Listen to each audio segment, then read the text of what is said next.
সুপ্রিয় দর্শক আসসালামু আলাইকুম। আজকের পর্বে আমি আপনাদের সাথে ডিম পরোটার রেসিপি শেয়ার করব। এই ডিম পরোটা বানানো যেমন সহজ, খেতেও কিন্তু ভীষণ মজার।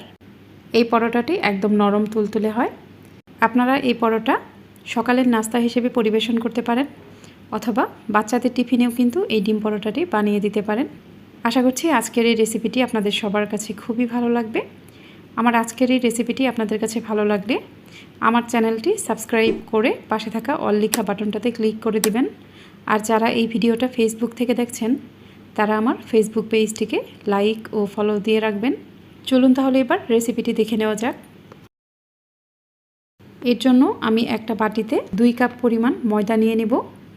এরপর এখানে কিছুটা লবণ দিয়ে দিব। এরপর আমি এখানে 2 টেবিল চামচ পরিমাণ সয়াবিন তেল দিয়ে দিব। এরপর সব কিছুই খুব ভালোভাবে হাত দিয়ে মেখে নেব। সব কিছুই ভালোভাবে মিশিয়ে নেওয়ার পর আমি এখানে হালকা কুসুম গরম পানি দিয়ে দিব। এখানে আমি 2 কাপ ময়দার জন্য 1 কাপ পরিমাণ কুসুম গরম পানি নিয়েছি। এখানে 2 কাপ ময়দার জন্য 1 কাপ পরিমাণ পানি পারফেক্ট হবে। আমি একটা ডো বানিয়ে নিব। আমরা বাসায় যে নর্মাল রুটি পরোটা তৈরি করি এই ডোটা সেরকম হবে। সাধারণত পরোটার ডোটা একটু আঠালো হয়, এই ডোটা একটু আঠালো হবে। ভালোভাবে মেখে নেওয়ার পর আমি এখানে 1 টেবিল চামচ পরিমাণ সয়াবিন তেল দিয়ে দিব। এই তেলটা দেওয়ার ফলে কিন্তু এর আঠালো ভাবটা অনেকটাই কমে যাবে। ডোটা আমি ভালোভাবে মথে নিয়েছি। এখন আমি এই ডোটা রেস্টে রাখবো 15 মিনিটের জন্য। এই ফাঁকে আমরা পরোটার জন্য ডিমটা রেডি করে নিব। একটা বাটিতে আমি 4টা ডিম ভেঙে নিয়েছি। এখানে আমি কিছুটা পেঁয়াজ কুচি দিয়ে দিব। এরপর আমি এখানে কিছু কাঁচামরিচ কুচি দিয়ে দিব। এখানে স্বাদ অনুযায়ী লবণ দিয়ে দিব। এরপর আমি এখানে 1 চা চামচ পরিমাণ চিলি ফ্লেক্স দিয়ে দিব। আমি এখানে কয়েকটি শুকনো মরিচ হালকা করে টেলে তারপর ব্লেন্ডারে গুঁড়া করে নিয়েছি। এবার একটা কাঁটা চামচের সাহায্যে আমি সব কিছুই ভালোভাবে মিশিয়ে নেব। 15 মিনিট পর আমি ডোটা খুব ভালোভাবে মথে নিব। এই পর্যায়ে এই ডোটা খুব ভালোভাবে মথে নিতে হবে।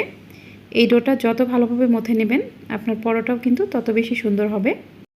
ডোটা ভালোভাবে মথে নেওয়ার পর আমি এই ডোটাকে সমান 2 ভাগে ভাগ করে নিব। ডোটা সমান 2 ভাগে ভাগ করে নেওয়ার পর আমি একটা বোর্ডে কিছুটা ময়দা নিয়ে নিব। এখানে আমি 1 ভাগ ডো নিয়ে নিব।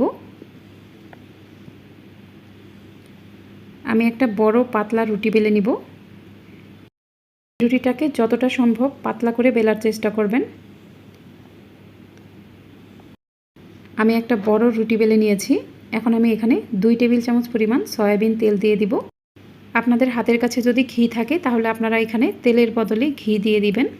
ঘি দিলে কিন্তু এই পরোটাটা খেতে অনেক বেশি ভালো লাগবে। আমি এই তেলটাকে একটা ব্রাশের সাহায্যে খুব ভালোভাবে মিশিয়ে নেব।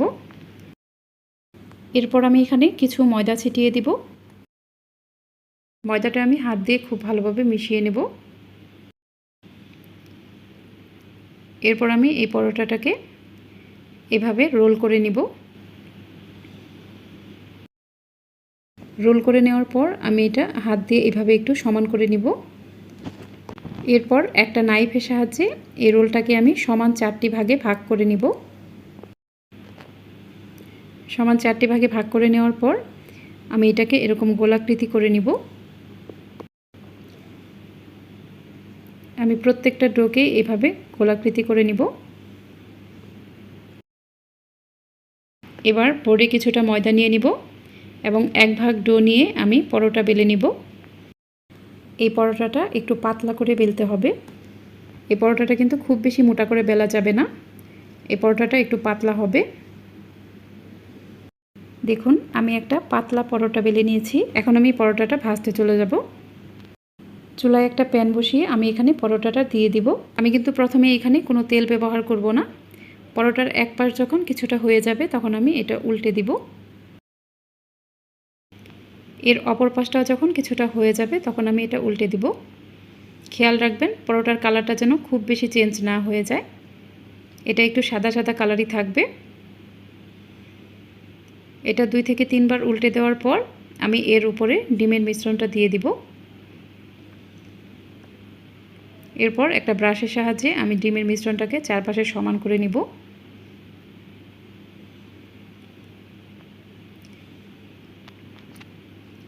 ডিমটাকে চারপাশে সমান করে দেওয়ার পর আমি এখানে কিছুটা তেল দিয়ে দিব। এ পর্যায়ে এখানে তেলটা দিয়ে দিতে হবে।